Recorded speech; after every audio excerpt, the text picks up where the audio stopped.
श्री परमात्मने नमः। अथ सप्तमोऽध्यायः ज्ञानविज्ञानयोगः। श्रीभगवानुवाच चतुर्विधा भजन्ते मां जना सुकृतिनोऽर्जुन। चतुर्विधा भजन्ते मां जना सुकृतिनोऽर्जुन। आर्तो जिज्ञासुरर्थार्थी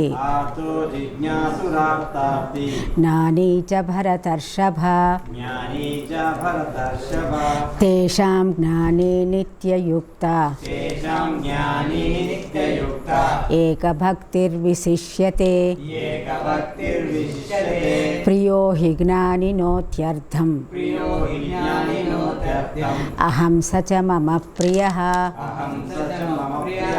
उदारा सर्व एवैते ज्ञानी त्वात्मैव मे मतम्। आस्थितः स हि युक्तात्मा मामेवानुत्तमां गतिम्। बहूनां जन्मनामन्ते ज्ञानवान् मां प्रपद्यते। वासुदेवः सर्वमिति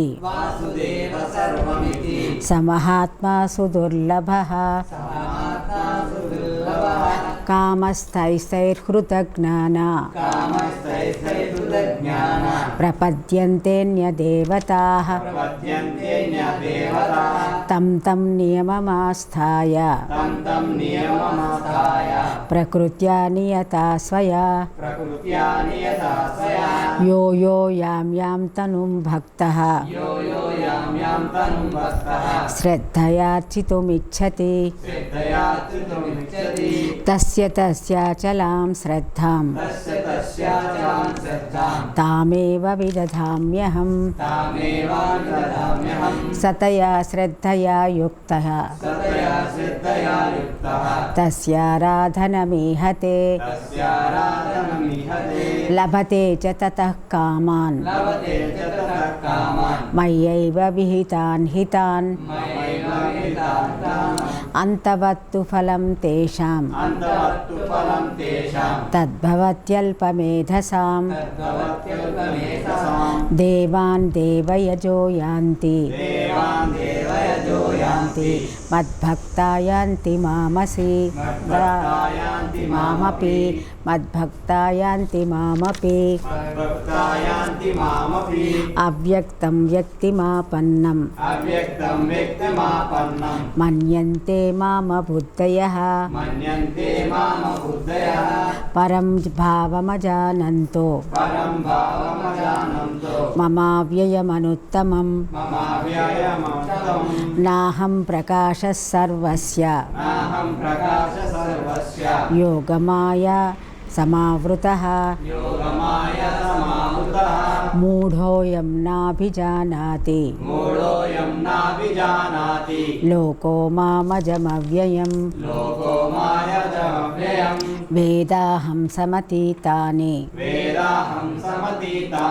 वर्तमानानि अर्जुन चार्जुन।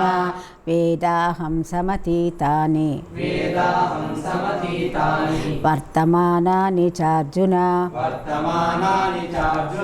भविष्याणि च भूतानि मां तु वेद न कश्चन। इच्छाद्वेषसमुत्थेन द्वन्द्वमोहेन भारत। सर्वभूतानि सम्मोहं सर्गे यान्ति परन्तप। Only 2 slokas. వేదాహం సమతీతాని వర్తమానాని చార్జున భవిష్యాణి చ భూతాని మాంతు వేదన కశ్చన ఇచ్ఛాద్వేష సముత్థేన ద్వంద్వమోహేన భారత సర్వభూతాని సమ్మోహం సర్గే యాంతి పరంతప వేదాహం సమతీతాని వర్తమానాని చార్జున భవిష్యాణి చ భూతాని మాంతు వేదన కశ్చన ఇచ్ఛాద్వేష సముత్థేన ద్వంద్వమోహేన భారత సర్వభూతాని సమ్మోహం సర్గే యాంతి పరంతప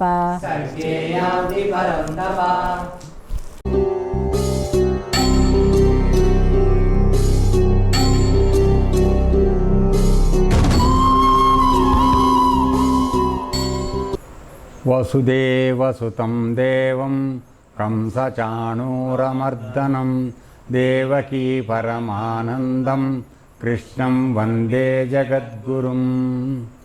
భగవద్గీత 7వ అధ్యాయం జ్ఞాన విజ్ఞాన యోగంలోకి స్వాగతం.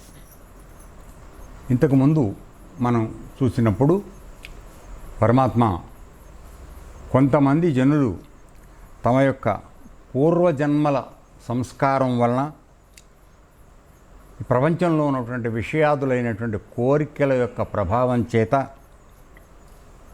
అసలైనటువంటి నన్ను, నామరూపరహితమైనటువంటి నన్ను తెలుసుకోకుండా, పరమాత్మను తెలుసుకోకుండా వివిధ రకాలైనటువంటి దేవతా స్వరూపాలని ఆరాధన చేస్తూ వాళ్ళ కోరికలని, కామ్య కోరికలను తీర్చుకోవడానికి ప్రయత్నం చేస్తున్నారు తప్ప మోక్షాని కోసం ఎవరూ ప్రయత్నం చేయడం లేదని చెప్తూ, అలా వాళ్ళు చేసే వాళ్ళకి కలిగేటువంటి ఫలితాలని 2 విధాలుగా మనకి చెప్పడం జరిగింది. మొట్టమొదట ఆయన ఏం చెప్పాడంటే, వాళ్ళు నన్ను ధ్యానించకపోయినప్పటికీ, వాళ్ళు ఇతర దేవతలని ప్రార్థిస్తున్నప్పటికీ, ఆయా దేవతల యందు కావలసినటువంటి శ్రద్ధని నేనే కలిగిస్తున్నాను. ఎందుకంటే ఆ ఇతర రూపాల్లో ఉన్నటువంటి దేవతలు కూడా నా స్వరూపాలే కాబట్టి వాళ్ళ యందు వాళ్ళకి సంపూర్ణమైనటువంటి శ్రద్ధాభక్తులు కలిగే విధంగా నేను కలిగించి వాళ్ళు ఆ దేవతలను ఆరాధించేటట్టు చేస్తున్నానని చెప్పిన తర్వాత, మరలా ఆయా దేవతల ద్వారా ఆయా సాధకులకి కావలసినటువంటి కోరికలని నా అనుమతితో వాళ్ళకి ఇప్పిస్తున్నాను అని చెప్పాడు. అంటే ఆ దేవతలకు స్వతంత్రమైనటువంటి ఇచ్చే అధికారం లేదు, ఈ కోరికలు తీర్చే అధికారం లేదు. వాళ్ళు ఆ దేవతలు ఇవ్వాలన్నా కూడా నా యొక్క అనుజ్ఞతోనే వాళ్ళు ఇవ్వాలి అనేటువంటి విషయాన్ని కూడా చెప్పడం జరిగింది. తర్వాత ఇంకొక విషయం ఏం చెప్పిందంటే, ఈ విధంగా చేస్తున్నారు కానీ అసలు నిజమైనటువంటి విషయం ఏమిటి అంటే, వాళ్ళకి ఆ కోరికలు తీరుస్తున్నటువంటి దేవతలు కొంతకాలం ఉండేవాళ్లే, వాళ్ళు ఎల్లప్పుడూ ఉండేవాళ్ళు కాదు. ఎందుకని, ఒక అవతారం ఎత్తిన తర్వాత ఆ అవతారం కొంతకాలానికి లయమైపోవాలి. ఏ అవతారం లేనటువంటి, స్వరూపం లేనటువంటిది ఆత్మ, పరమాత్మ ఎప్పుడు ఉండేది. ఆ అవతారానికి ఆధారంగా ఉన్నది ఆ పరమాత్మ. అది తెలుసుకోకుండా ఆ స్వరూపాన్ని ప్రార్థిస్తే ఆ స్వరూపం కొన్నాళ్ళకి లయమైపోతుంది. సో అది అశ్వరం, ఆ స్వరూపం అశ్వరం. వాళ్ళ ద్వారా మీకు పొందినటువంటి కోరికలు తీరింది కూడా అశ్వరమైంది. ఎందుకని, ఒక కోరిక తీరింది, నెక్స్ట్ మళ్ళీ ఇంకోసారి ముడుపు కడతావు, మళ్ళీ ఇంకో కోరిక తీరడానికి కదా. మనమే మామూలుగా ఊరుకుంటాం, ఒకసారి తీరిందని మళ్ళీ అడుగుతూ ఉంటాం.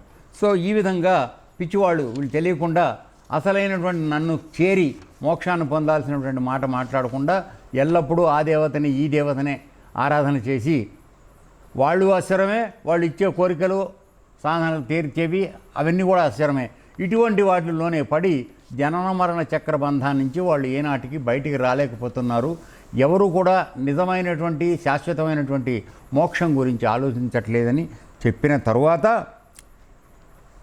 ఇంత చెప్పిన తర్వాత కూడా ఇక కొంతమంది తెలుసుకునేటువంటి ప్రయత్నం చేసినా ఆయన్ని కేవలం ఒక పాంచభౌతిక దేహమైనటువంటి స్వరూపంగా పరమాత్మని అనుకుంటున్నారు తప్ప ఆయన యొక్క నిజస్వరూపమైనటువంటి నిరాకారుడు, అవ్యయుడు, తర్వాత సర్వవ్యాపి, ప్రపంచాతీతుడు, ప్రకృతికి విలక్షణమైన వాడు, అన్ని యోగమాయను కూడా తన యొక్క అధీనంలో ఉంచుకున్నటువంటి వాడు, ఇలాంటి లక్షణాలు కలిగినటువంటి పరమాత్మ నిరాకారుడైనటువంటి వాడు ఉన్నాడనేటువంటి సంగతి తెలియకుండా ఆ పరమాత్మే ఈ రూపం ధరించినటువంటి దేవతగా అనుకుని ఆయన్ని ఆరాధన చేస్తున్నారు అని చెప్పాడు. అయితే ఇందులో మనకి తెలుసుకున్నటువంటి ఒక రహస్యం ఏమిటంటే, ఆ విధంగా ప్రాథమిక స్థాయిలో మనం పరమాత్మని, అంటే అవ్యక్తమైనటువంటి పరమాత్మని, నిరాకారుడైన పరమాత్మని ఒక వ్యక్త రూపంగా ప్రార్థించడం అనేది సబబైన విధానమే.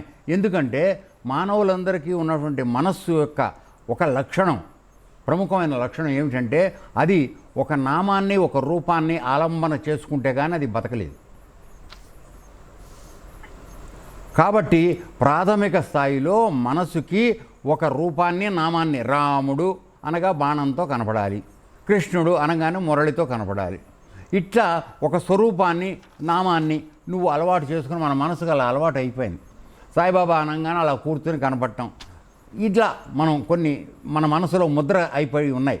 సో ఆ విధమైన వాటికి మన మనసు అలవాటు అయిపోయింది కనుక దాన్ని చెప్తేనే నీకు సాయిబాబా గుర్తొస్తాడు, లేకపోతే రాదు. సో ఈ విధంగా చేయడం వలన ఒక పాంచభౌతిక దేహమైనటువంటి ఆ స్వరూపమే పరమాత్మని అనుకుంటున్నారు. నిజంగా పరమాత్మ స్వరూపమే అది, అందులో అనుమానం లేదు. కానీ అది ఒక కాలంలో ఉండేది, ఒక కాలంలో లేనిది. ఈ స్వరూపాలన్నిటికీ ఆధారంగా ఉన్నటువంటి నేను, నా నిజతత్వం ఏమిటి అంటే నాకు నిరాకారం, ఏ ఆకారం లేదు, ఏ స్వరూపం లేదు, నామం లేదు, క్రియ లేదు, నేను అన్నిటి చోట్ల ఉన్నాను. ఇది తెలుసుకోలేకపోతున్నారా నాయన. అందువల్ల వాళ్ళు ఏమవుతోంది, నా యొక్క నిజశక్తి ఏమిటనేది తెలుసుకోవట్లా. ఎందుకని ఆయన అసలు నిరాకారుడైన పరమాత్మ ఒక స్వరూపాన్ని తీసుకోవాల్సి వస్తోంది. ఆయనకు 3 ప్రాజెక్టులు ఉన్నాయి. ఏమిటి? ఒకటి దుష్టుల్ని శిక్షించడం, రెండవది శిష్టుల్ని రక్షించడం, మంచివాళ్ళని, మూడవది ధర్మాన్ని పరిరక్షించడం. ఈ 3 అవసరాలు ప్రపంచంలో అవసరమైనప్పుడు నేను ఒక స్వరూపాన్ని తీసుకుని నా అంతటి నేనే పుడుతూ ఉంటాను అని చెప్పాడు. అలా పుట్టడం ద్వారా ఒక శరీరంలోకి వచ్చేసి ఆకారం తీసుకున్నాడు కనుక ఆయన శక్తులన్నీ తగ్గిపోతాయనుకుంటే పొరపాటు. అర్థమైందా? అంటే ఆయన యొక్క ఇదేమిటి, సమిష్టి అంటే పూర్తిగా మొత్తం అంతా వ్యాపించినటువంటి స్వరూపం అది. అటువంటిది వ్యష్టిగా ఒక వ్యక్తిలో కాక వచ్చి నీకు కనపడినంత మాత్రాన నీకు నాకు ఉన్నటువంటి పరిమితమైన శక్తులు ఆ స్వరూపానికి ఉంటాయని అనుకోకూడదు. ఆ సంగతి తెలియకుండా ఏడుస్తున్నారు వీళ్ళు అని చెప్తున్నాడు. అర్థమైందా? సో నేను ఒక కృష్ణుడు అవతారంగానో రాముడు అవతారంగానో వచ్చినంత మాత్రం చేత నాకు కూడా నీలాగానే అన్నీ ఉన్నాయని అనుకుంటే తప్పు. నేను ఉన్నట్టుగా మీ దగ్గర కనబడుతున్నాను, కానీ అన్ని విషయాలు నాకు తెలుసు. ఏ విధంగా అంటే రామాయణంలోనే ఒక మాట వస్తుంది. ఒకసారి రాముడు సీతమ్మవారిని ఎత్తుకెళ్ళిపోయిన తర్వాత చాలా విచారగ్రస్తంగా ఉండి చెట్లు పుట్టలు పట్టుకుని తిరుగుతూ ఏడుస్తూ ఉంటాడు. సరే, ఆ రోజు పార్వతీ పరమేశ్వరులు ఇద్దరు వ్యాహ్యాలకి భూలోకానికి వచ్చారు. వచ్చేటప్పటికి ఈయన ఈ విధంగా చెట్లు పట్టుకుని ఏడుస్తాను చూసేప్పటికీ పార్వతీ అమ్మవారికి నవ్వు వచ్చింది. ఏమిటయా పరమేశ్వర, ఆయన దేవస్వరూపుడు, విష్ణుమూర్తి ఆకారం పొందాడు, స్వరూపం తీసుకున్నాడని చెప్తున్నావు. ఆయన మామూలు మానవుళ్ళలాగానే చెట్లు పట్టుకుని ఏడుస్తున్నాడు పెళ్ళాం కోసం, మరి ఈయనెట్ట అవుతాడు అని చెప్పి అడిగింది. చాలా ఇంపార్టెంట్, అందుకే చెప్తున్నాయి కదా మీకు. సో అనేటప్పటికీ శివుడు అన్నాడు, సరేనే వెళ్ళి నువ్వు ఒక్కసారి సీతమ్మవారి వేషం వేసుకుని ఆయన దగ్గర ఎదుర్కొండ వెళ్ళి కనపడు, ఏం జరుగుతుందో చూద్దాం అన్నాడు. ఇప్పుడు డౌట్ అనేది ప్రాక్టికల్గా చూపించాలి. ఇప్పుడు అసలు ఈ చెప్తున్నటువంటి అధ్యాయమే ప్రాక్టికల్గా చెప్పేది విజ్ఞాన యోగం. అంటే నీకు ప్రతి విషయాన్ని అనుభవపూర్వకంగా తెలియజెప్పేది ఈ యోగం, ఈ అధ్యాయం. సో అందువలన వెళ్ళేటప్పటికి సరే ఈవిడు మామూలుగా సీతమ్మవారి వేషం వేసుకుని వెళ్ళి నుంచుని ఎదుర్కొండ అంత ఏడుస్తున్నాడు. ఎదుర్కొండ నిలబడేప్పటికీ అదేమిటమ్మా పార్వతీ తాల్లి మాత, సీత వేషం వేసుకుని వచ్చావేమిటి ఇక్కడికి అన్నాడు రాములు గారు. అనేటప్పటికి ఈవిడ కంగుతింది మాయమైపోయి మళ్ళీ శివుడు గారి దగ్గరికి వెళ్ళి శివుడికి అప్పుడు చెప్పాడు ఆయన, పిచ్చిమోహమా, ఆయన ఆ విధంగా ఏడవడం అనేది ప్రపంచంలో తను ఒక మానవుడిగా ఉన్నానని చూపించడానికి, అంతవరకు ఆయనకి ఏ విధ శోకము లేదు. ఆల్రెడీ ఆయనకు యోగ వాసిష్టంలో వశిష్ఠుడు పరమ ఉత్కృష్టమైనటువంటి బ్రహ్మజ్ఞానాన్ని నేర్పడం, అతని కార్యోన్ముఖుని చేసి యుద్ధం చేయడానికి సంసిద్ధం చేసి ఈ అరణ్యానికి పంపించాడు. ఇక్కడ రాక్షస సంహారం జరగాలి. ఇటువంటి ఉదాత్తమైనటువంటి పని ఆయన చేయవలసి ఉంది. అంత మాత్రం చేత సీతమ్మవారు పడుగానే పడిపోయి కింద ఏడుస్తాడని అనుకోకు. కేవలం లోకం కోసం ఈ శరీరం ద్వారా ఉన్నప్పుడు చేయాలి అది. ఇప్పుడు మనం కూడా చూస్తూ ఉంటాం, ఎవరైనా పోయినప్పుడు అరగంట 30 గంట సేపు విపరీతంగా ఏడుస్తాం, నిజమేనని అనుకునేంతగా. అర్థమైందా? అరగంట శవాన్ని తీయంగానే అని దునుకుని మామూలుగా వెళ్ళిపోతాం. ఆ దుఃఖం లేదు, పాడు లేదు. నిజమా కాదా ఇది? అంటే అప్పటికి మనకి ఇంట్లో పనులన్నీ గుర్తొచ్చేస్తాయి. పోతే పోయి అయిపోయింది, ఇంటి ముక్కు దుడి చేసుకుని మామూలుగా మన పనికి మనం వెళ్ళిపోతాం. కాబట్టి ప్రతివాడు నటించేవాడే. సో ఆయన కూడా పరమాత్మ అయ్యుండి కూడా ప్రపంచం కోసం, భార్య కోసం విలపిస్తున్నాడు అని చూపించడానికి. లేదనుకో, ఆయన ఏడవలేదనుకో, మిగతా భార్యలు పోయిన వాళ్ళందరూ అది పోతే పోయింది, 3వ రోజే పెళ్లి చేసుకుందాం అనుకుంటారు. దుర్మార్గులు కదా. సో అందువలన నాయన భార్య పోయినప్పుడు నువ్వు బాధపడాలిరా తండ్రి అని చూపించడానికి ఆయన బాధపడ్డాడు. అర్థమైంది నాన్న? సో ఆ అవతారంతో వచ్చినంత మాత్రం ఇక్కడ నేను ఎందుకు చెప్తున్నా అంటే, ఆయన సమిష్టి యాక్చువల్గా సర్వంతా వ్యాపించి ఉన్నటువంటి నారాయణుడు. అటువంటి వాడు ఒక వ్యష్టి రూపంగా రామచంద్రుడు రాగా వచ్చినంత మాత్రాన ఆయన శక్తియుక్తులకి ఏమాత్రం లోటు లేదు. అదే అమ్మవారు దెబ్బతింది, ఈయన ఏడుస్తున్నాడని చెప్పి. అర్థమైందా విషయం? నాకు కావాల్సింది మీకు పాయింట్ అర్థమైందా లేదా అని. సో ఈ విధంగా ఆయన చెప్పినప్పుడు ఆయన ఒక స్వరూపం తీసుకున్నంత మాత్రం చేత ఆయన యొక్క అనంతమైన శక్తి, సర్వవ్యాపకత్వం, ఆ శక్తికి ఏమాత్రం భంగం రాదు. ఈ విషయం తెలుసుకోకుండా నన్ను 2 చేతులు 2 కాళ్ళు ఉన్న మనిషిగా అనుకుని వీళ్ళు భ్రమిస్తున్నారు సుమా. దురదృష్టం. ఎందుకని? వీళ్ళకి లోపల ఆ వ్యష్టి రూపాన్ని సమిష్టి రూపానికి తేడా తెలుసుకునేటువంటి అవకాశం లేదని చెప్పి, ఇక్కడ మనకు ఒక చిన్న హింట్ ఏమిటంటే, మామూలుగా ప్రాథమిక స్థాయిలో మనం ఇందాక అనుకున్నట్టుగా సగుణారాధన ప్రకారం చేస్తాము. అయితే ఒక రాముడి విగ్రహమో కృష్ణుడి విగ్రహమో చేసి, ఎందుకని? పూర్వజన్మ సంస్కారం వల్ల ఆ స్వరూపం మీద మనకు ఒక మనస్సు లగ్నమై ఉన్నది. దాన్ని మనం డిస్టర్బ్ చేయకూడదు. ఇందాక మధ్యాహ్నం చూసాం సక్రీ బాబా, ఎవరు ఏ సాధనలో ఉన్నారో, ఏ మతం వాళ్ళైతే ఆ సాధనలో ఉన్నారో వాళ్ళని అదే కొనసాగించమని చెప్పేవారు ఆయన ఉపాసని బాబా. ఎందుకని? దాన్ని డిస్టర్బ్ చేయకూడదు. నీ మనసు ఒకదానికి ట్యూన్ అయి ఉన్నది. ఆ ట్యూన్ అయిన మనసుని దాన్ని పక్కకి అటు ఇటు జరపకూడదు. దానిలోనే వెళ్ళు, దానిలోనే ముందుకెళ్ళిపో. ఆ విధంగా సాగించడం కోసం. సో అట్లా పూర్వజన్మలో నీకు ఒక దేవతా స్వరూపం మీద నీకు లగ్నం అయి ఉండి నువ్వు దాని యందు లయించి ఉన్నట్లయితే అదే అవే మన ఇదేంటి ఇష్టము మనకి ఈ జన్మలో కూడా వస్తుంది ఆ స్వరూపం మీద. కాబట్టి దాన్ని ఏమో డిస్టర్బ్ చేయకుండా తీసుకెళ్ళాలి. కానీ చివరికి వచ్చేటప్పటికి ఎప్పుడు ఎల్కేజీలోనే ఉంటావా? ఉండవు కదా. కాబట్టి నువ్వు పై క్లాసుకు రావాలి. అప్పుడు నెక్స్ట్ ఏమిటంటే, ఈ చూసేటువంటి స్వరూపం కాదు, దీని వెనకాల ఏదో శక్తి ఉన్నది, అది నిజమైనది అనేటువంటి జ్ఞానానికి నువ్వు రావాలనేది పరమాత్మ స్వరూపం. నీకు నేను స్వరూపం చూపించగానే ఇదే నిజం అనుకుని దీంట్లోనే అనుకుని రాముడు చచ్చిపోయాడు కనుక పని అయిపోయిందని అనుకోవద్దు. ఇది కాదు. ఆ అవతార పరిసమాప్తి అయ్యే వరకు పని ఏమవుతుందో అది చేస్తాడు, వెళ్ళిపోతాడు, అంతే. ఏమిటి? ఆయన 3 ప్రాజెక్టులు ఇందాక చెప్పాను కదా, శిక్ష రక్షణ, దుష్ట శిక్షణ, ధర్మస్థాపన, ఈ 3 అది అంతవరకు అయ్యే వరకు చేస్తాడు, వెళ్ళిపోతాడు. ఆ వచ్చినంత మాత్రం చేత అందరూ బాగుపడిపోతారని అనుకోకండి, అది తప్పు. ఎందుకంటే మానవులు చాలా 3 రంగుల 3 పొరలు కలిగిన దుప్పటి కప్పుకున్న మానవులు మనం. ఒకటేమిటి? తమో గుణం అనేటువంటి మొద్దుపాటి దుప్పటి, నల్లటిది. తర్వాత రెండోది మధ్యస్థంగా ఉండే ఒక మాదిరి మొద్దు దుప్పటి, ఎర్రది, రజోగుణం. తర్వాత సత్వగుణంతో ఉన్నది తెల్లటి దుప్పటి, చాలా పల్చగా ఉంటుంది. ఈ 3 పొరలు కలిగిన దుప్పటి మనం కప్పుకొని ఉన్నాం. అది మాయ, యోగమాయ అంటే అది. అర్థమైందా? ఏమిటి భగవంతుడికి మనకి తేడా ఎందుకు వస్తుంది? ఆ దుప్పటి మనం తొలగించుకోవట్లా. చెమట పోసినా సరే దుప్పటి మీద కప్పుకునే పడుకుంటున్నాం. దుప్పటి తీస్తే తెర తొలగించుకుంటే అయిపోయింది. పరమాత్మ మనకు ఎదురుకుండానే ఉన్నాడు. ఆయన ఎక్కడో కొత్తగా మనం సృష్టి అవ్వటల్లా, ఆయన ఎప్పుడూ ఉన్నాడు. నీ కళ్ళు తెరుచుకుంటున్నావు, అంతే తేడా. అర్థమైందా?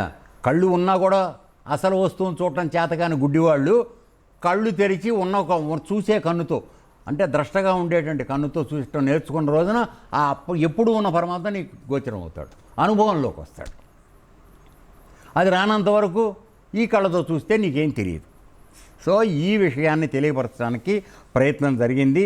సో మానవులందరూ ఎక్కడ పొరపాటు పడిపోతున్నారంటే ఎల్లప్పుడూ కూడా ఆ మాయని పెంచి పోషించుకుంటూ ఉంటున్నారు. ఏమిటి మాయ అంటే ఏమిటి? ఉన్నది లేనట్టు, లేనిది ఉన్నట్టు. కాబట్టి కోరిక కలిగిందనుకోండి, ఆ కోరికను తీర్చుకుంటూ వెళ్ళిపోతున్నాడు. అది ఎప్పటికీ తీరదు. ఇవాళ తింటే మళ్ళీ రేపు పొద్దున కోడి తినాలనిపిస్తుంది కదా, మామూలే. సో ఈ విధంగా మనం ఆశల్ని పెంచుకుంటూ వెళ్ళిపోతున్నాం తప్ప ఏనాడు దీన్ని వదిలేసి అసలైన స్వర్గ మార్గంలోకి మనం వెడదామనేటువంటి ప్రయత్నం జరగటలా. ఆ మాయ తెరను తొలగించుకోవడానికి నిజమైన ప్రయత్నం మన ద్వారా జరగడం లేదు. అందువలన ఎల్లప్పుడూ పరమాత్మ మనకి కనపడని స్థితిలోనే ఉంటున్నాడు.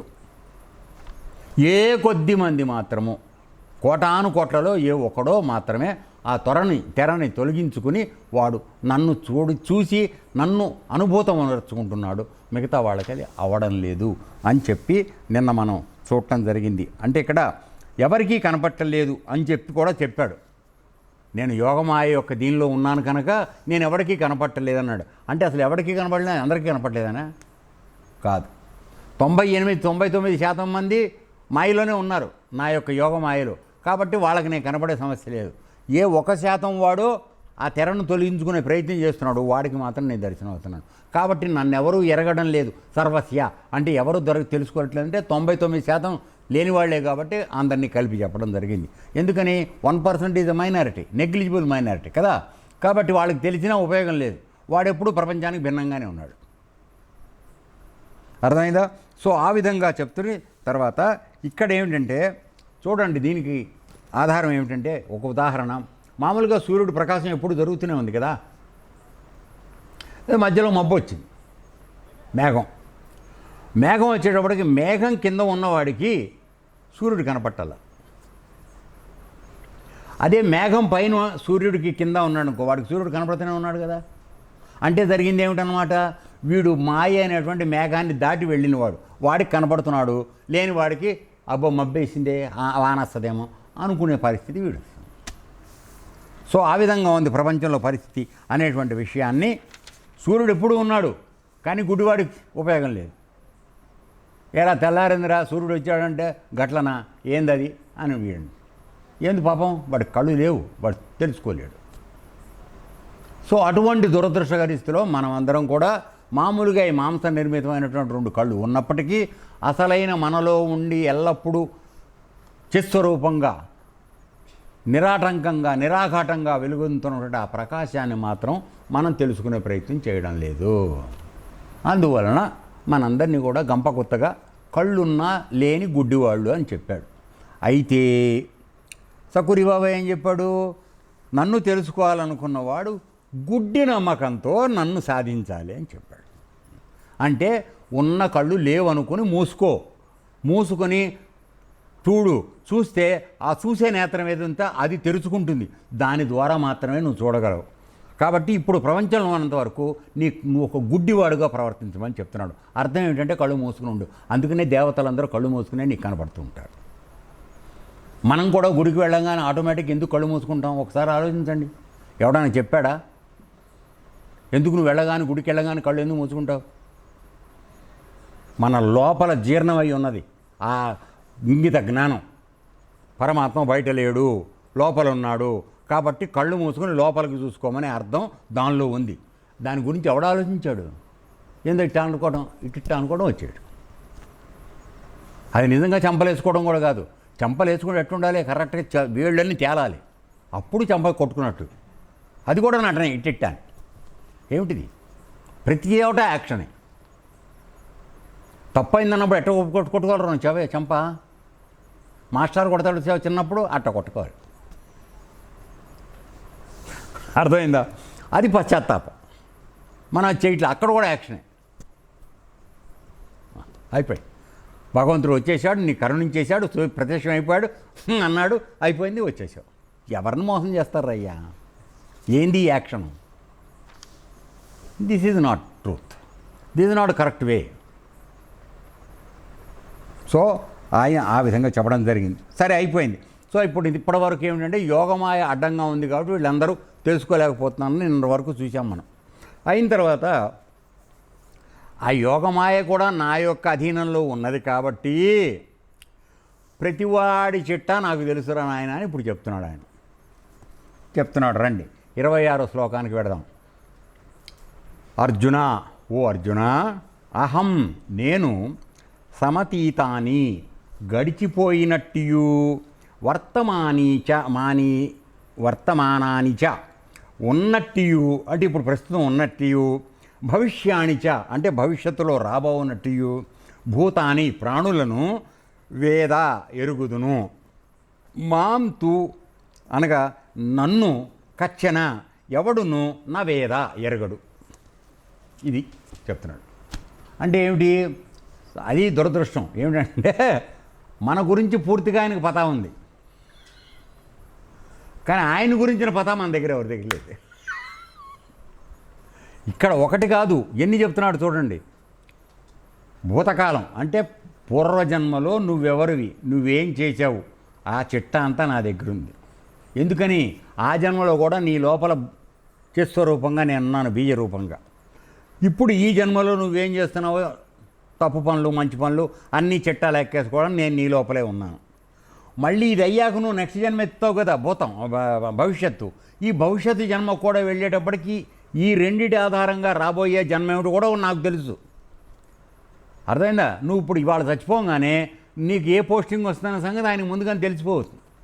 సో ముందు ఏమిటంటే నీకు పనిష్మెంట్ కోసం కొన్నాళ్ళు నరకానికి పంపించాలా, మంచి పనులు చేస్తే కొన్నాళ్ళు స్వర్గానికి పంపించి రెస్ట్ ఇవ్వాలా, అది డిసైడ్ అవుతుంది. అయిన తర్వాత మళ్ళీ నెక్స్ట్ జన్మ డిసైడ్ ఖాయం.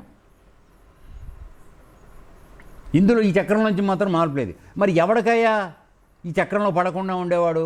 వాడు నిరంతరము ఈ ప్రపంచం విషయాల సంగతి పట్టించుకోకుండా పరమాత్మ గురించి ఆలోచిస్తూ ఎవడైతే ప్రయత్నం చేస్తున్నాడో వాడికి ఈ చక్రం నుంచి రిలీజ్. దానికి పద్ధతులు చెప్పాడు. ధ్యానం ఎట్లా చేయాలి, ధ్యానం చేసేటప్పుడు ఎక్కడ తీసుకెళ్ళాలి, ప్రాణాలు తీసుకెళ్ళి ఎక్కడ నిలపాలి, ప్రాణ ఉత్క్రమణ సమయంలో ఏ విధంగా ఉండాలి, అవన్నీ మన నెక్స్ట్ దీంట్లో వస్తాయి. సో మనకు ధ్యానం చేయడం ఎట్లా నేర్పాడు కదా, మనం చూసాం కదా ధ్యాన అవస్థ. సో ఆ విధంగా చేసుకుంటూ వెళ్తే చివరి ప్రక్రియ అది ఇవన్నీ నెక్స్ట్ లోకంలో వస్తుంది. సో నెక్స్ట్ అధ్యాయంలో. సో ఆ విధంగా ఎల్లప్పుడూ అనన్యంగా తన యందు దృష్టి పెట్టిన వాడికి మాత్రం జన్మ రాదు, మిగతా వాళ్ళందరికీ ఖాయం.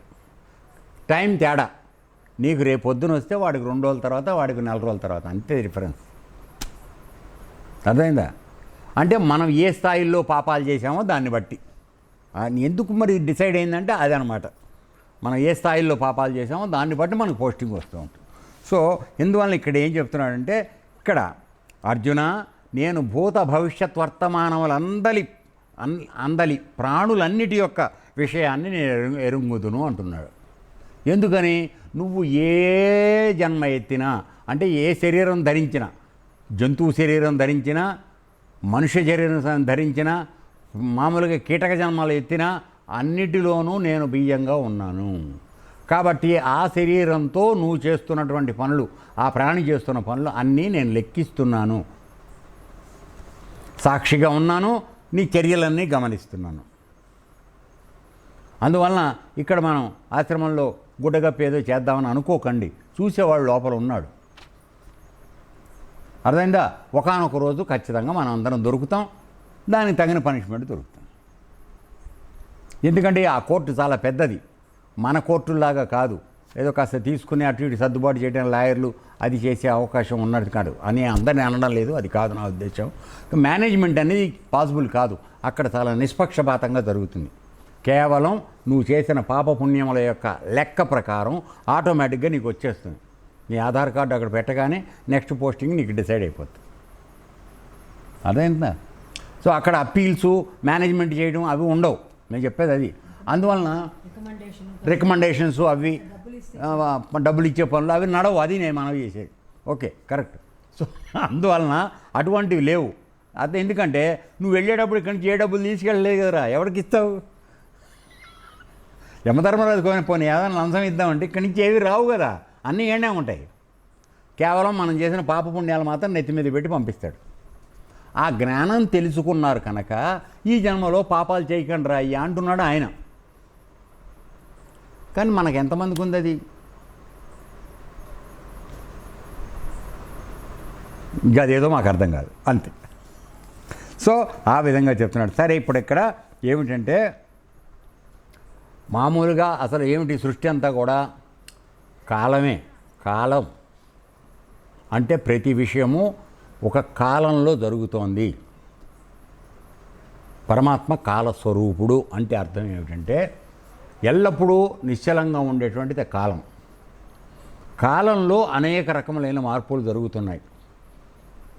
నువ్వు పుట్టడం, పెరగటం, చావటం అన్నీ కూడా ఆ కాలంలోనే జరుగుతున్నాయి. అట్లాగే బ్రహ్మ కానించి ఎక్కడ దాకా అయితే బ్రహ్మగారి కానించి అన్నీ కూడా ఒక్కొక్క కాలంలో జరుపుకుంటూ వస్తున్నాయి. కాబట్టి అవన్నీ నాకు తెలుసు. నీకు ఈ జన్మ తర్వాత ఏ జన్మ ఇవ్వాలో కూడా అన్నీ నాకు తెలుసు. ఇన్నిటికీ నేను పైన ఉండి అన్నీ చేస్తున్నాను కనుక నాకు కిందగా ఉన్న మీకు అవి తెలిసే అవకాశం లేదు.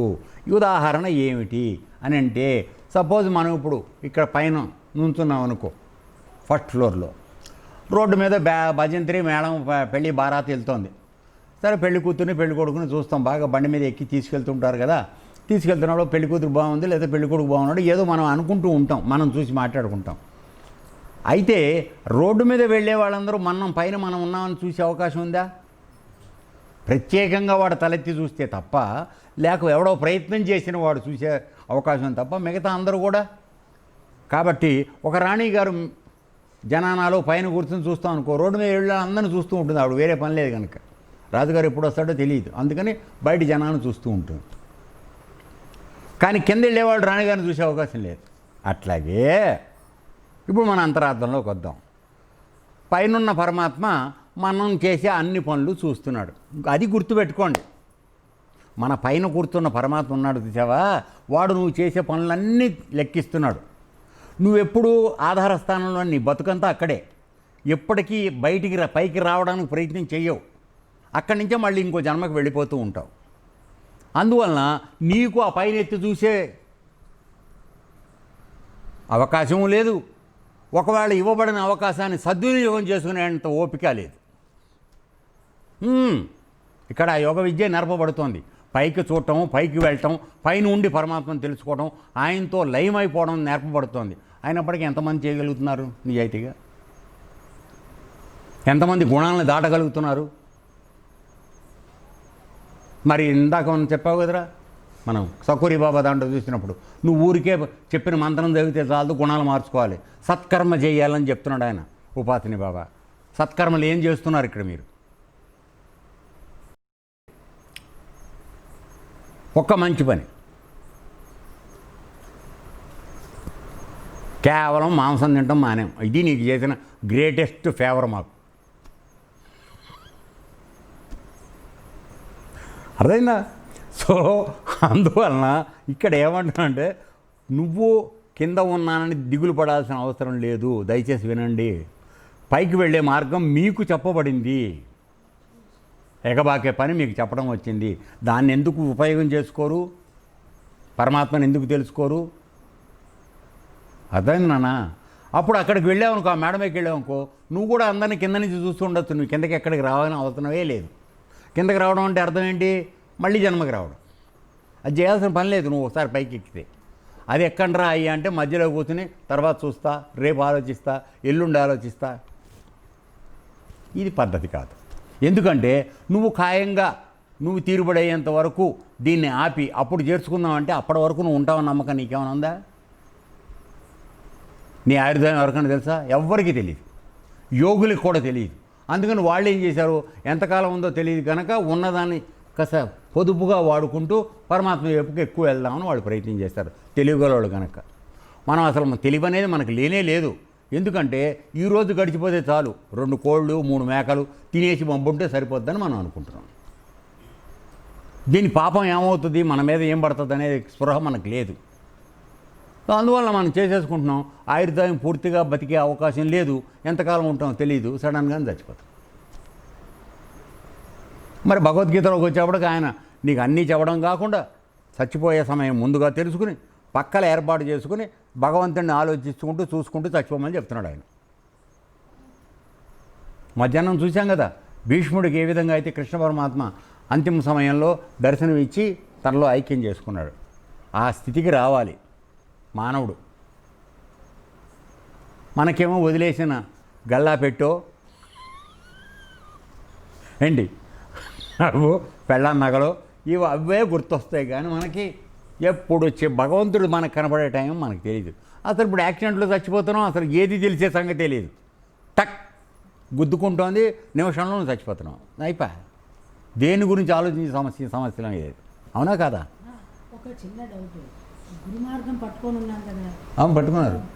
అది అంటే పుణ్యం అన్నట్టు ఉన్నది తప్ప ఉన్నది. గురుమార్గం పట్టుకున్నందుకు ఉన్నది. అది కూడా చెప్తున్నాడు కదా. గురుమార్గం పట్టుకోవటమే కాదు, మనకు అయింది కిందటి అధ్యాయంలో. ఆ గురుమార్గాన్ని కొనసాగిస్తూ పరిపూర్ణత సిద్ధి పొందకపోతే యోగభ్రష్టత్వంగా నీకు పైన పోస్టింగ్ ఇస్తానని చెప్పాడు. అంతేగాని 4 రోజులు చేసి 40 సంవత్సరాలు మానేస్తానంటే మాత్రం కాదు. అది కాదు. మెంబర్షిప్ ఉంది, కానీ ఉపయోగం ఉంది. అది రెన్యూ అవ్వాల, ఎక్స్పైర్ అయిపోయింది మెంబర్షిప్. రిజిస్టర్ చేసాం. రిజిస్ట్రేషన్ ఎప్పుడు ఉంటుందా చెప్పండి. ఇప్పుడు మనం మ్యాగజైన్లు కడుతున్నాం ఆశ్రమం కోసం, లైఫ్ టైం అంటే ఎంత, బ్రాకెట్లో 15 సంవత్సరాలు అంటాడు. లైఫ్ టైం అంటే 15 సంవత్సరాలు. తర్వాత ఏమైంది నీ రిజిస్ట్రేషను? మట ఎక్స్పైర్ అయిపోయింది. అట్లాగే భగవంతుని మార్గం పట్టుకుని గురుగారి దగ్గర యోగం తీసుకున్నాం కదా అంటే అది ఎప్పటికి ఉండదు. కొన్నాళ్ళు అయ్యేప్పటికీ మీకు ఇచ్చిన బీజాక్షరాలు పంచాక్షరాలు కూడా మీకు గుర్తుండదు. ఇది ఖాయం. ఎందుకంటే రోజు కొత్త వచ్చి మీద పడిపోతున్నాయి కదరా. బోల్డ్ పనులు, బోల్డ్ కోరికలు, బోల్డ్ అవసరాలు అన్నీ వచ్చి మీద పడిపోతున్నాయి. ఈ ఎదవకాల గురువుగారిది ఎప్పుడు గుర్తుండి చచ్చింది మనకి, ఆ తర్వాత చూద్దాంలే, అందుకని పోస్ట్పోన్ చేస్తాం. సో ఇక్కడ ఆయన ఏమంటున్నాడంటే, ఆయన నన్ను ఎవడు తెలుసుకోలేకపోతున్నాడు అని అనడంలో, ఎందుకంటే ప్రాణం విసిగిపోయింది ఆయన. నాకు అందరి సంగతులు తెలుస్తున్నాయి, కానీ నన్ను మాత్రం ఎవడు తెలుసుకోవట్లేదు. ఎందుకనంటే వీళ్ళందరూ కూడా ఆ యోగమాయని ఇందాక చెప్పాడే దానికి కిందే ఉండిపోయారు. ఆ యోగమాయని దాటిన వాడికి మాత్రం నా యొక్క నిజ స్వరూపం తెలుస్తుంది. దానికి ప్రయత్నం ఏం చేయాలి? ఆధార స్థానం నుంచి పైకి నువ్వు సహస్రానికి ప్రయాణం చేయాలి. అది మార్గం చెప్పి ఎక్కంటారా అంటే ఎక్కలేకపోతున్నాను. రేపు చేస్తా, ఎల్లుండి చేస్తా, జబ్బో చాలా కష్టంగా ఉంది, దానికి నూనె రాసావు, జారిపోతున్నాం మేము, ఇట్లాంటివి రకరకాలు కుటుంబంలో కష్టాలు వస్తున్నాయి. ఇవన్నీ ఏవో రకరకాలు చెప్తున్నారు. సో ఓకే, మీ ఇష్టం, అర్థమైందా? కాబట్టి ఇక్కడ దయచేసి కేవలం గురువుగారి దగ్గర చంద్రయార్లు వారు ఉపదేశం తీసుకున్నామని అనుకుంటే మాత్రం సరిపోదు. దయచేసి నమ్మండి. దానికి తగిన సాధన మీరు కొనసాగిస్తూ ఉండగా మీరు పరిపూర్ణ స్థితి రాలేక శరీరాన్ని వదిలేసే పరిస్థితి వస్తే అప్పుడు నీ గురించి జాగ్రత్త తీసుకోవడం జరుగుతుంది. అర్థమైందా? అది ఎప్పుడో చేసుకుందాం అంటే అవదు. ఆయనకి సంబంధం లేదు. ఎందుకని? నీకు కూడా అక్కడ కన్సెషన్ ఎందుకు ఇచ్చాడు? నువ్వు వచ్చినా రాకపోయినా దాన్ని నిష్టగా చేసుకుంటూ వచ్చావు గనక నీ శ్రద్ధని గుర్తిస్తున్నాడు అక్కడ భగవంతుడు. కాబట్టి నీకు పైమెట్టి చెప్పాలి. నెక్స్ట్ జన్మలో అయినా సరే నీకు పైమెట్టి ఇస్తా. ఇప్పుడు ఇచ్చిందంతా చుట్ట కింద వారేసి మేలకుండా పడుకుంటానంటే నీ గురించి ఎందుకు పట్టించుకోవాలరా అయ్యా? అవసరం లేదు. సో ఇదన్నమాట సంగతి. కాబట్టి ఇక్కడ ఏమిటంటే మనం పరిస్థితి ఎలా ఉండాలంటే, ఈ పరమాత్మ అనేటువంటి ఒక మహాసముద్రం, నువ్వు జస్ట్ ఒక వర్ష బిందువువి. అర్థమైందా? నువ్వు సముద్రంలో పడితే సముద్రంలో కలిసిపోతున్నావు, నేల మీద పడితే నేలలో ఇంకిపోతున్నావు. అవునా కాదా? ఇప్పుడు నేలలో ఇంకిపోతే ఏమన్నా ఉంది? ఎక్కడన్నా కనపడే అవకాశం ఉందా? ఏమైపోయావో కూడా తెలియదు. అది కాకుండా సముద్రంలో పడ్డావనుకో, నువ్వు వర్షబంధువుగా ఉన్నావా, సముద్రంగా అయ్యావా? ఏమయ్యావు? సముద్రం అయ్యావు. నువ్వు వర్షబిందువు యొక్క స్థితిని దాటిపోయి సముద్రంగా మారిపోయావు, ఆత్మలోకి వెళ్ళిపోయావు. అదే మట్టిలో పడ్డావు, దేనికి ఉపయోగం లేదు, అయిపోయా. సో అట్లా ఎప్పుడు కింద పడి చావకండి రా, మట్టిలో పడి చచ్చిపోకండి, వృధాగా ఉపయోగం లేకుండా చచ్చిపోకండి. రండి, దాంట్లో పడండి, నా సముద్రంలో ఉండండి.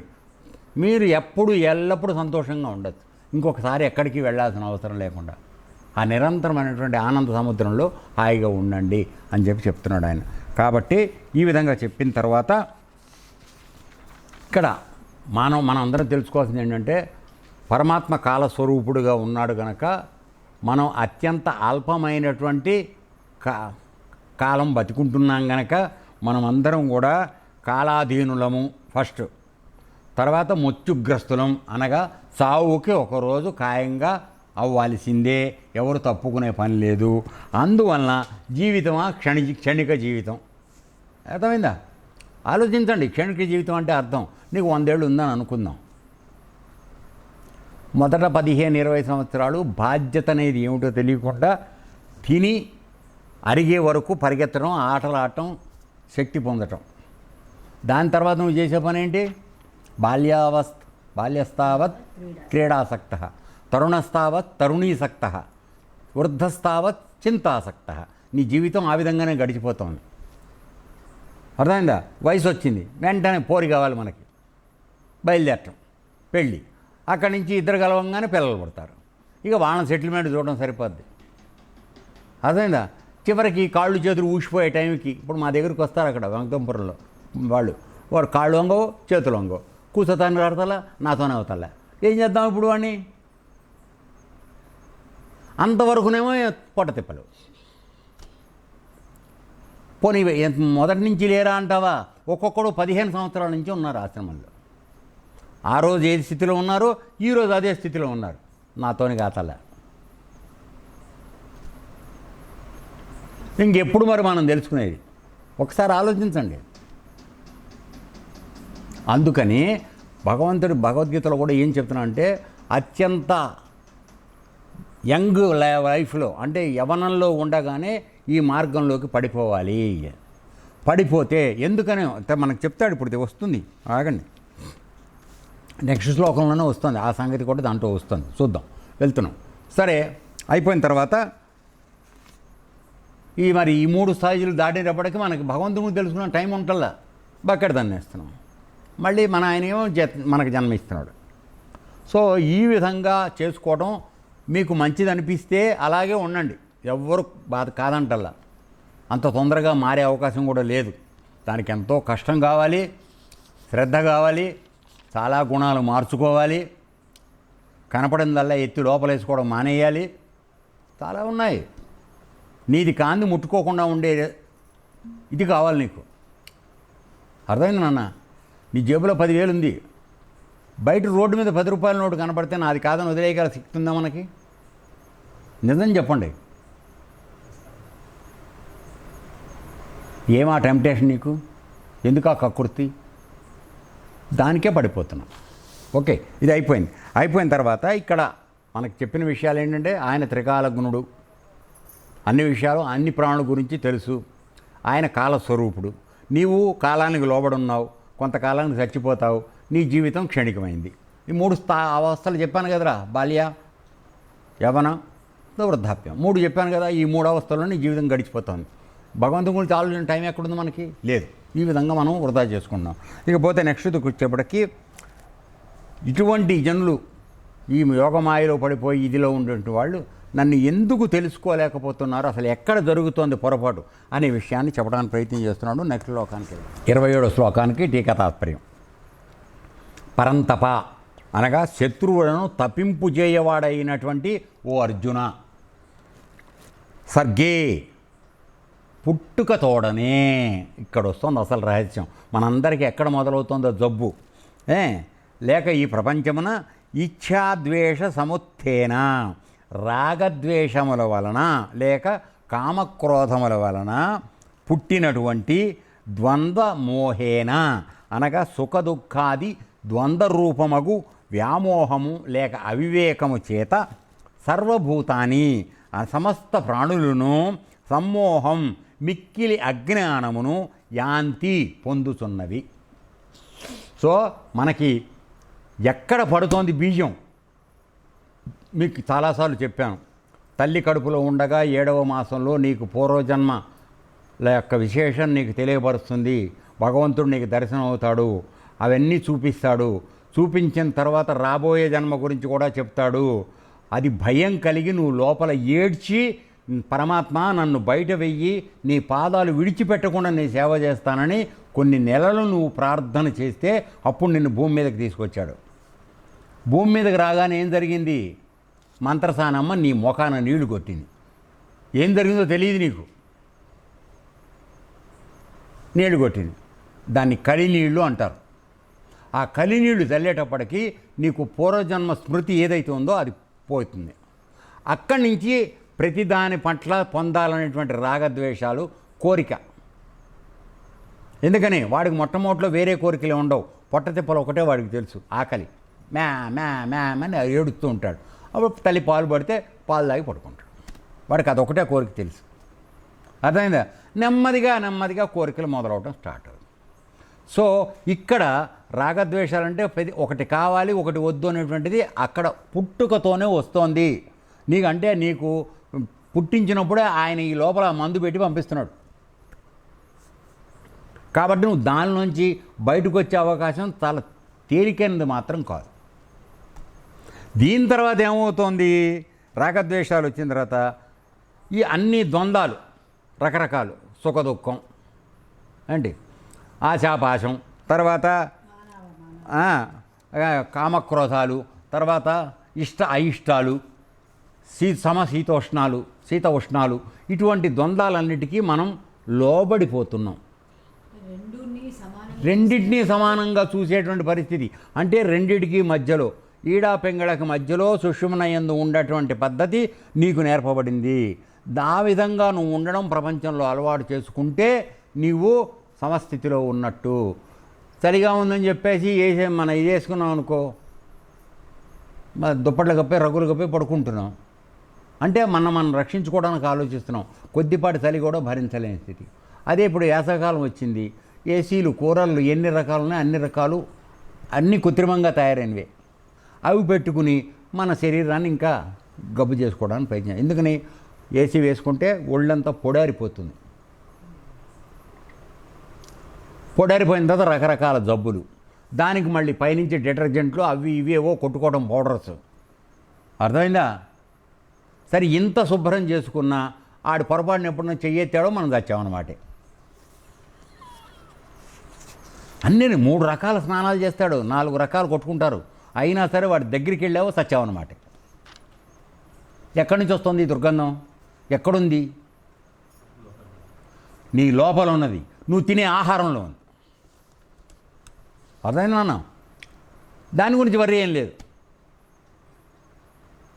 సో ఇట్లా ఏంటంటే ఆయన ఏం చెప్తున్నాడు అంటే, ఈ పుట్టుకతోనే వచ్చినటువంటి ఈ ద్వంద్వ రూపాలైనటువంటి యొక్క గుణాల వలన వాళ్ళు ఇక్కిలి అజ్ఞానాన్ని పొంది ఉంటున్నాయి. అంటే అసలు ఉండాల్సిన విజ్ఞానం లేదు, అజ్ఞానంలోనే ఉంటున్నారు అని చెప్తున్నాడు. ఎందుకని? పుట్టుకతోనే రాగద్వేషాలు అనేటువంటి ఒక ప్రబలమైనటువంటి అజ్ఞానం మన మీద పడిపోతుంది. ఏదో కావాలి వద్దని. ఇది ఎందువలన వస్తుంది? మహామాయ, వైష్ణవి మాయ. ఎందుకని? అది కావాలని కోరుకోమని చూపించడం, వద్దని చెప్పడం, ఇదంతా చేసేది ఆవిడే కదా, మా తల్లి, 3 గుణాల ఆధారంగా. సో దాంతో ఇరుక్కుపోతున్నాం. అయిన తర్వాత ఏముంటుంది? ఇక్కడ మనం ఎప్పుడూ భగవంతుని గురించి ఆలోచించే అవకాశం లేకుండా సంసారం. మనం సర్కస్కి వెళ్తుంటాం కదా, వీల్ చైర్ కాదు, జైంట్ వీల్. ఆ జైంట్ వీల్ ఎక్కుతూ ఉంటాం. అర్థమైందా? జైంట్ వీల్ ఎక్కువ, ఒకసారి పైకి వెళ్ళడం, ఒకసారి కిందకి రావడం, ఒకసారి పైకి వెళ్తాం, ఒకసారి కిందకి రావడం, ఇంతే. ఎప్పుడూ ఆ జైంట్ వీల్లోంచి బయటకు వచ్చే పని మాత్రం చేయట్లే. సో ఇక్కడ అదే చెప్తున్నాడు. కాబట్టి ప్రతివాడికి మోహం అనేది, మోక్షం కోసం ప్రయత్నం చేయండి రా, నీకు మానవ జన్మ ఇచ్చానంటే మోహాన్ని పట్టుకెళ్ళడుతున్నాం మనం. ఈ మోహం వస్తే ఏం జరుగుతున్నాయా అనేటట్లయితే, మొట్టమొదటిగా ఒక వస్తువు మీద ఇష్టం కలుగుతుంది పొందాలని. అది ఎట్లా వస్తుంది? దాన్ని చూడడం ద్వారా ఆ దృష్టి దాని మీద పట్టడం వల్ల, దృశ్య విషయం మీద పట్టడం వల్ల మనకు ఒక ఇచ్చ కలుగుతుంది. అది కామం. దాన్ని తీర్చుకోవడానికి ప్రయత్నం చేస్తాం. అయితే తాత్కాలికంగా సంతోషం, అది అయినంతసేపు. మళ్ళీ తెల్లారిపోతున్న మామూలే, ఎబ్రస్మోహం వేసుకుని ఏడుస్తూనే ఉంటాం. ఓకేనా? అయిన తర్వాత సపోజ్ అది అరగదు, వద్దన్నాడు గురువుగారు, తినకరా మంచిదని, చచ్చేంత ప్రేమగా ఉంది దాన్ని తినాలని. గురువుగారేం వద్దని అడ్డం పెడుతున్నాడు. వీడు ఎప్పుడు పోతాడరా అని వెంటనే వాడి మీద ద్వేషం వస్తుంది. లేదు. మా ఆశ్రమంలోనే ఉన్నాడు ఓ శిష్యుడు, ఆయనకి చల్లన్నం అంటే విపరీతమైన ద్వేషం. సో బలవంతంగా చల్లన్నం తినిపించాను అనుకోండి, మజ్జిగన్నం తినిపించాను అనుకోండి, వాడు గురువుగారు ఎప్పుడు చస్తాడని ఆలోచిస్తుంటాడు. కానీ ఆ చల్లన్నం తినిపించడంలో గురువుగారు చదువు చేసినప్పుడు వాడికి ఏనాటికి అర్థం కాదు. అంటే ద్వేషం అనేది ఎట్లా ఉంటుందో చెప్తున్నా. నీకు అయిష్టమైన వస్తువు పెట్టడానికి వచ్చినా నీకు ద్వేషం కలుగుతుంది, ఇష్టమైన వస్తువు రాకుండా చేసినా నీకు ద్వేషం వస్తుంది. అర్థమైందా? సో ఈ విధంగా ద్వేషం వచ్చిన తర్వాత గురువు యొక్క బాధ్యత. మరి గురువు ఏమిటంటే నేను సరైన మార్గంలో పెట్టడం కదా. నేను ఊరికే బుజ్జగించి ఇప్పుడు చిన్నపిల్లని వాళ్ళ అమ్మ ఎత్తుకుని ఒళ్ళు చనమామ చూపించి పెట్టినట్టుగా చేయడానికి ఎక్కడికి వచ్చింది కాదు కదా. ఒంటికి పట్టిన మకెలంతా ఒలిగిదిలిస్తారా. ఓకే, తర్వాత ఈ క్రోధంతో ఏమవుతుంది అంటే సమ్మోహంగా మారుతుంది. అంటే నువ్వు దాన్ని మీద విపరీతమైనటువంటి ఆసక్తి, ఏమైనా సరే ఏమైనా సరే ఏమైనా సరే దాన్ని సాధించాలి. సమ్మోహం వస్తుంది. సమ్మోహం వచ్చాక ఏం జరుగుతుంది? స్మృతి విభ్రమం. అంటే నీ యొక్క జ్ఞానం ఏదైతే ఉందో ఆ జ్ఞానం పోతుంది. అంటే ఇది చెయ్యొచ్చు చేయకూడదు అనేటువంటి ఒక స్మృతి జ్ఞానం నీకు ఉంది కదరా, పూర్వజన్మ నుంచి వచ్చింది, ఆ జ్ఞానం పోతుంది. ఎందుకంటే ఈ మోహం యొక్క బలం అంత గట్టిగా ఉండేటప్పటికీ అవి మేవ అనేవన్నీ పక్కకి వెళ్ళిపోతాయి. ఇది పుల్లాగా గాండ్రిస్తూ ఉంటుంది. సో ఏ విధంగా అయిపోయిన తర్వాత మోహం తర్వాత స్మృతి విభ్రమం, శృతి విభ్రమం తర్వాత ఉన్న కాస్త బుద్ధి నాశనం అయిపోతుంది. బుద్ధి నాశనం అయిపోయిన తర్వాత మొత్తం నాశనం, సర్వ వినాశనం జరిగిపోతుంది. ప్రణశ్యంతి. ఇక ఆ నాశనం ఎంత గొప్ప నాశనం అంటే మాటల్లో చెప్పలేనంత గొప్ప నాశనం జరుగుతుంది. ఈ విధంగా మనం కోల్పోతున్నాము అని చెప్పి విషయాన్ని చెప్తున్నాడు. కాబట్టి ఏమిటి చేయాలి మనం? ఈ మొదట ఇచ్ఛాద్వేషాలను వదిలిపెట్టాలి. అదేమో నీకు పుట్టుకలోనే పెట్టాడు. సో అది ఎంత బలమైందో చూడు. దానికి ఫౌండేషన్ ఎక్కడి నుంచి ఉంది? నువ్వు పుట్టినప్పటికి వెళ్ళింది. అక్కడి నుంచి ఊడబెరుకు రావాలి. దాన్ని ఊడబెరుకు వచ్చి దాన్ని కదిలిచ్చి వేడి కదిలిచ్చి బయటికి లాగాలి. అప్పుడు కానీ మిగతావన్నీ పోవు. సో ఇది చేయకపోతే ఏంటి? సర్గే అనే మాట వేస్తున్నాడు. అంటే తల్లి గర్భము నుండి జన్మించు కాలమునందే అజ్ఞానం వచ్చి ఆవరించి వేస్తున్నది. కాబట్టి తర్వాత ఎప్పుడో యవ్వనంలో వార్ధక్యంలో వచ్చిందనే మాట అనుకోకండి. మనందరికీ పుట్టుకతోనే ఆ అజ్ఞానం ఆవరించి ఉన్నది. అర్థమైందా? సో కాబట్టి ఇక్కడ అందుకే ఇందాక శంకరాచార్యులు వారిది చెప్పింది, బాల్యస్థావత్ క్రీడాసక్త. అవి కాకుండా బాల్యంలోనే నువ్వు పరమాత్మను తెలుసుకునేటువంటి విధానానికి నిన్ను మరల్చాలి. అందుకోసమనే పిల్లవాడికి 5 సంవత్సరాలప్పుడు ఉపనయనం అనే క్రియ చేయడం జరిపేవాళ్ళు. ఉపనయనం అంటే దంజం పోగు వేయడం కాదు, ఉపనయనము. ఇక్కడ దగ్గర ఉన్నటువంటి కన్ను, 3వ కన్ను, దాన్ని నేర్పేటువంటి జ్ఞానాన్ని 5 సంవత్సరాల పిల్లవాడికి నేర్పేవాళ్ళు. తద్వారా ఏం జరుగుతుంది?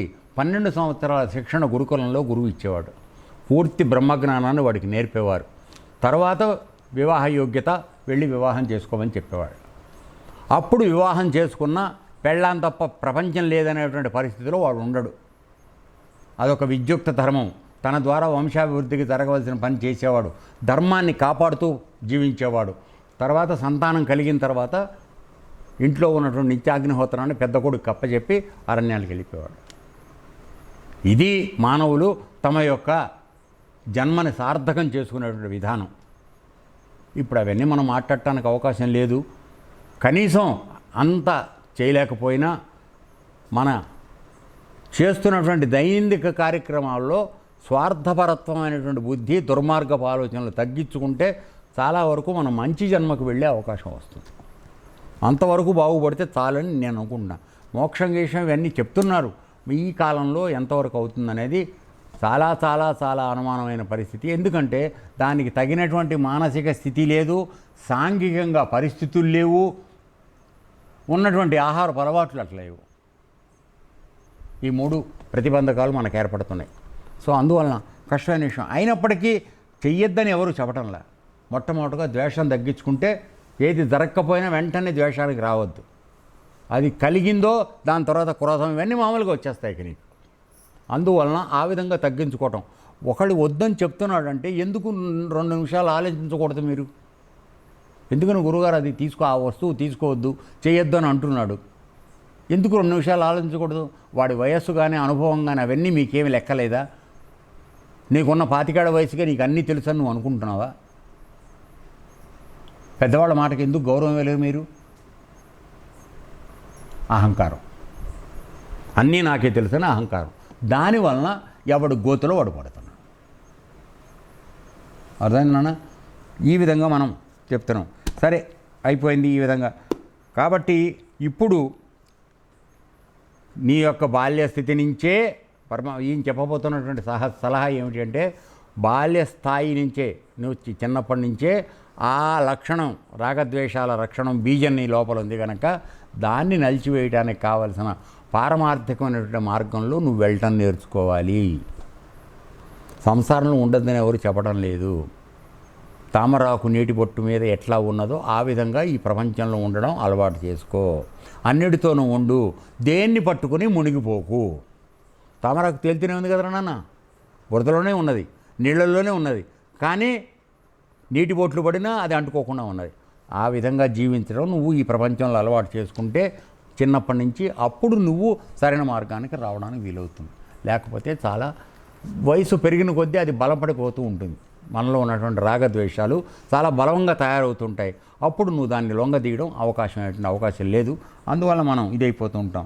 కాబట్టి ఇక్కడ తెలుసుకోవాల్సింది ఏంటంటే, ఈ పరంతప అనే మాటని అర్జునుడి అనడంలో కృష్ణ పరమాత్మ యొక్క ఉద్దేశం ఏమై ఉంటుందంటే, మామూలుగా శత్రువుల్ని తప్పింపజేసేవాడు పరంతప.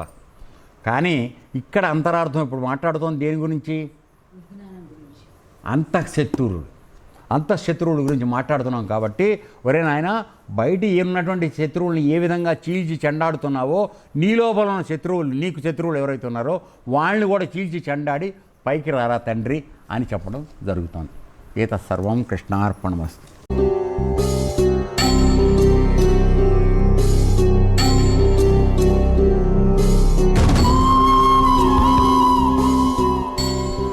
ఓం తత్సదితి.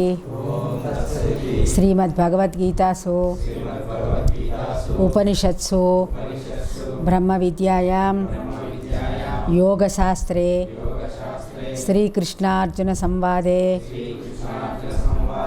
ఆత్మసంయమ యోగో నామ షష్ఠోధ్యాయః. ఓం శాంతి శాంతి శాంతి. సారీ ఆత్మ సంయమ యోగో నామ. అయ్యా, ఇది పెట్టుకొని కూర్చున్నాను నేనే. హరే రామ, సారీ అయ్యా. సరే. ఓం తత్సదితి.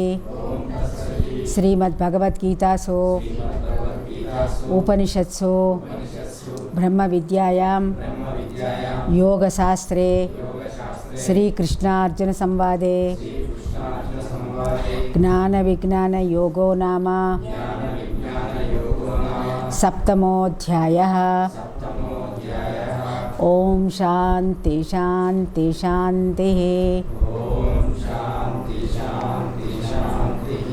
లోకా సమస్తా సుఖినో భవంతు. ఏతత్ సర్వం బ్రహ్మార్పణమస్తు. ఓం తత్సత్.